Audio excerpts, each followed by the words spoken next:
अस्सलाम वालेकुम स्टूडेंट्स। आज आपकी असाइनमेंट है MTH 501 लीनियर अलजबरा से। खोलते हैं हम उसको कि आपकी असाइनमेंट क्या है जी। असाइनमेंट है जी, असाइनमेंट फाइल ओपन हो रही है अभी। ओपन होने के बाद हम देखेंगे में क्या लिखा है। Spring 2020 math 501 linear algebra, due date June 17 तक आपने जो सबमिट करवानी है। इस असाइनमेंट को आपने ऑफिस की फाइल में लिखना है और लिखने के बाद आपने इसको सबमिट करवाना है। तो इसमें दो क्वेश्चन है आपके पास। पहला क्वेश्चन है जी, solve homogeneous system of equation, और सेकंड क्वेश्चन है find an LU decomposition of matrix. इसमें आपने मैट्रिक्स की डीकम्पोजिशन करनी है। तो मैंने जो दोनों सवाल हल किए हुए हैं आपके साथ शेयर करते हैं। तो पहला क्वेश्चन देखें, जो क्वेश्चन था कि solve homogeneous system of equations, ये क्या होती हैं। आपको पता है कि homogeneous equation AX is equal to 0 has a non-trivial solution of if and only if the equation has at least one free variable। अगर उनमें कम से कम वन फ्री वेरिएबल आ जाए और AX is equal to 0 हो तो वो नॉन ट्रिवियल सोल्यूशन का equation का सोल्यूशन पॉसिबल हो सकता है। हम इसको हल करते हैं, देखते हैं हम। तो first of all written in the shape of matrix A is equal to 1 3 minus 4 0 2 minus 5 0 0 minus 2 minus 6 8 0, और x की वैल्यू आ गई और b की वैल्यू आ गई। Reduce in echelon form R2 minus 2R and R3 plus R2। जानते हैं जो आपने FSC में भी किया होगा, BSc में भी किया होगा। तो इसकी शेप कुछ इस तरह से बन जाएगी कि R1 को आपने 2 से मल्टीप्लाई करके R2 में से माइनस कर दिया, और इसी तरह R1 को आपने R2 को R3 में ऐड कर दिया। तो आपके मैट्रिक्स की कुछ शक्ल इस तरह से आ गई 1 3 minus 4 0 0 minus 11 8 0 0 minus 11 8 and 0। Next अगला स्टेप क्या किया, रो 3 में से रो 2 को मैंने माइनस कर दिया। जे रो 3 है, इसमें से माइनस किया रो 2 को, तो ये शक्ल आ गई रो 3 की। इसको सॉल्व करने के बाद हमारे पास कुछ इस शेप में आ गई 1 3 minus 4 0 0 minus 11 8 0 0 0 0। जो रो 3 है वो बिल्कुल 0 0 हो गई। तो x1 plus 3x2 minus 4x3 is equal to 0। देखें x1 plus 3x2 minus 4x3 is equal to 0। इसका नाम इक्वेशन 1 रखा। And minus 11x2 plus 8x3 is equal to 0 second equation हो गई, और x3 is equal to x3, ये हमारी third equation होगी। Therefore x3 is a free variable, जो मैंने पहले ऊपर बात की थी।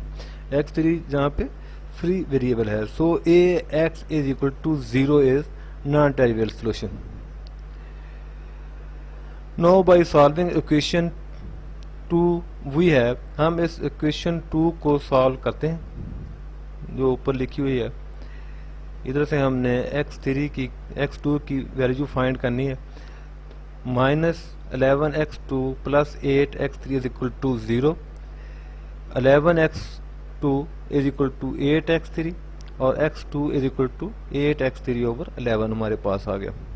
Now we put the value of x2 in equation number 1, जो हमारी पहली इक्वेशन थी 1 थी, ये वाली। इसमें हमने x2 की वैल्यू पुट करनी।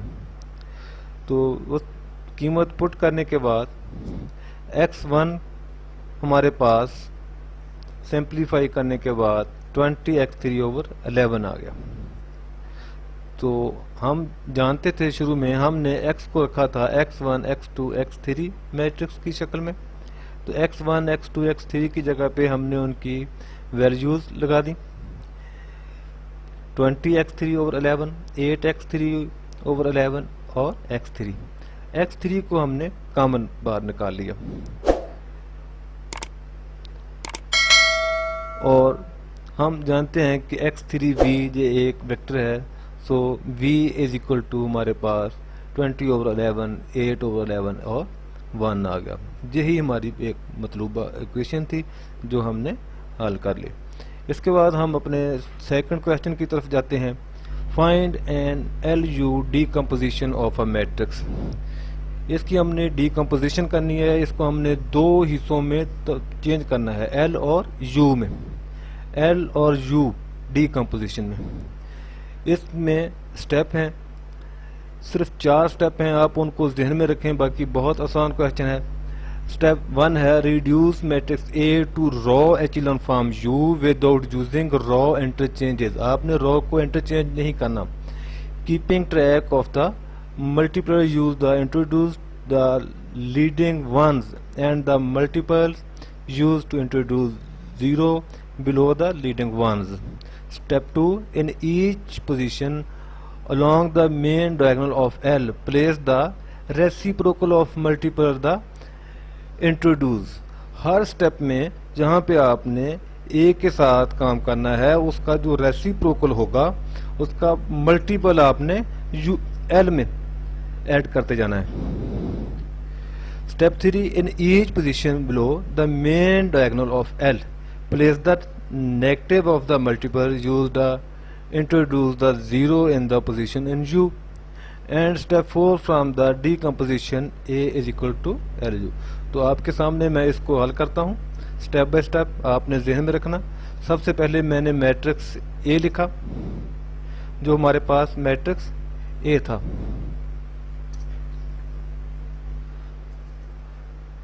तो इस साइड पे हमारा U बनता जाएगा। मैंने अपने पास से एक मैट्रिक्स रखा, इसमें डायगोनल की जगह ये तमाम star 0 0 star star 0 star star and star, ये आपका लेसन नंबर 15 था। उसकी पहली एग्जांपल जो थी जो सर ने करवाई थी वो भी बिल्कुल इसी शेप में थी, उसी को मद्देनजर रख के मैंने इसको हल किया है।